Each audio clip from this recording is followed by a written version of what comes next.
आपके पास शायद वो स्ट्रैटेजी नहीं है कि कैसे आप इस नेगेटिव थॉट पैटर्न्स के जो स्पाइरल्स बन गए हैं आपके दिमाग में, उससे फ्री हो सकते हैं, क्योंकि ये बड़ा डोमिनेट करता है ज़िंदगी को। तो मेरी कोशिश आज ये रहेगी बड़े सिंपल शब्दों में आपको ये समझाऊँ कि कैसे इससे बाहर आ सकते हैं आप।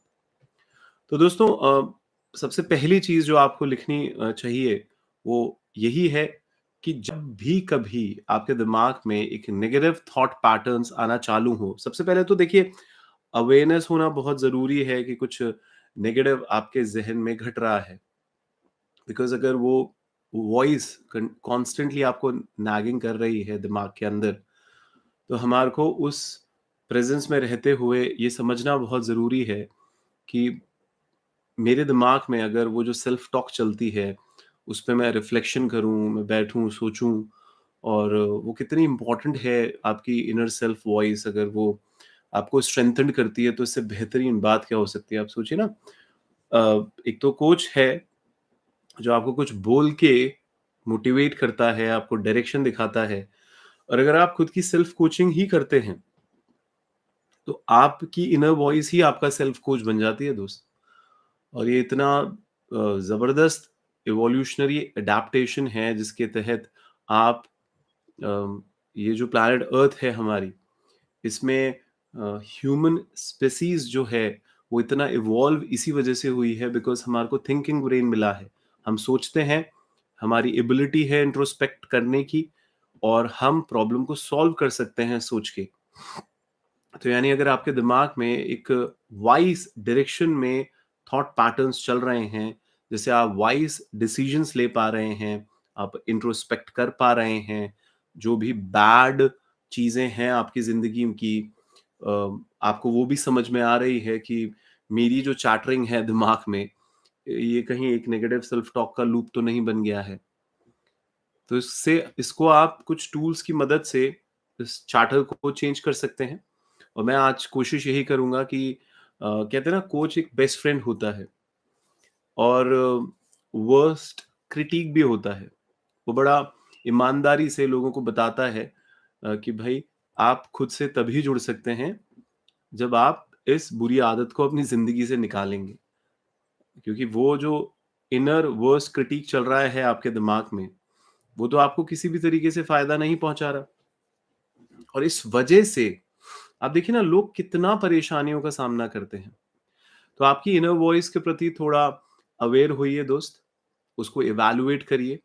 आप देखिए कि आज आप यहाँ जब मुझसे बात कर रहे हैं, पिछला 1 दिन ही याद करें अपना, सुबह से लेके रात तक जो आपके ख़्याल चलते हैं, उसमें कितना पास्ट और कितना फ्यूचर चलता रहता है।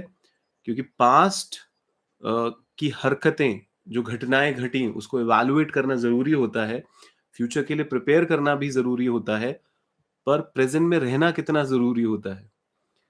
और हम सबको ये एडमिट करना होगा कि हम सब खुद से बात करते रहते हैं, और शॉकिंगली ये जो बात हम खुद से करते हैं, ये सही मायनों में पॉज़िटिव नहीं होती है।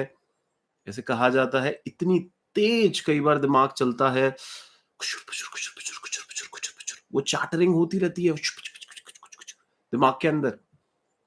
और एक स्टडी बता रही है दोस्त, रफली 4000 शब्द 1 मिनट में, अगर हम लोग उसको रोकते नहीं हैं तो दिमाग में चलते हैं।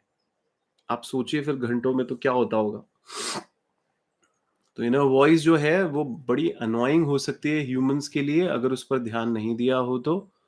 आप चाहे क्रिश्चियनिटी से लेके बुद्धिज्म तक देख लीजिए, आप हमारे हिंदुइज्म के अंदर ध्यान प्रक्रियाओं को देख लीजिए, फ्रस्ट्रेट करती है ये जो इनर वॉइसेस है।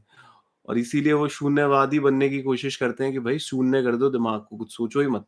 एक आध टोले फिर क्या बताते हैं कि इतना इंटरप्शन है इस इनर वॉइस का मेडिटेशन के दौरान, कि जब तक आप कहते हैं ना शून्य नहीं होंगे, ब्लैंक नहीं होंगे, तब तक आपका जो रियल अवेयरनेस है वो भी आना कितना मुश्किल हो जाता है।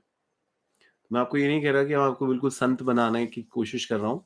बट सबसे इम्पोर्टेंट तो ये है कि जो स्टटरिंग होती रहती है, यानी कहते हैं ना कि एक इंसान के दिमाग में जो कभी कुछ कभी कुछ कभी कुछ दिमाग में आती रहती हैं बातें, तो आप उसको समझने की कोशिश करिए कि वो क्यों आ रही है, और नेचुरली इस तरीके का कैसे आपका ब्रेन का सिलेक्शन बन गया है, उसको इंट्रोस्पेक्ट जब तक नहीं करेंगे, सही मायने में वो जो इनर वॉइस है वो आपके लिए फ़ायदेमंद सिद्ध तो नहीं होगी दोस्त। आप कहीं न कहीं इसमें अटके ही होंगे और भटके ही होंगे और इससे कुछ फ़ायदा नहीं होता ना, सबसे बड़ी बात ये होती है।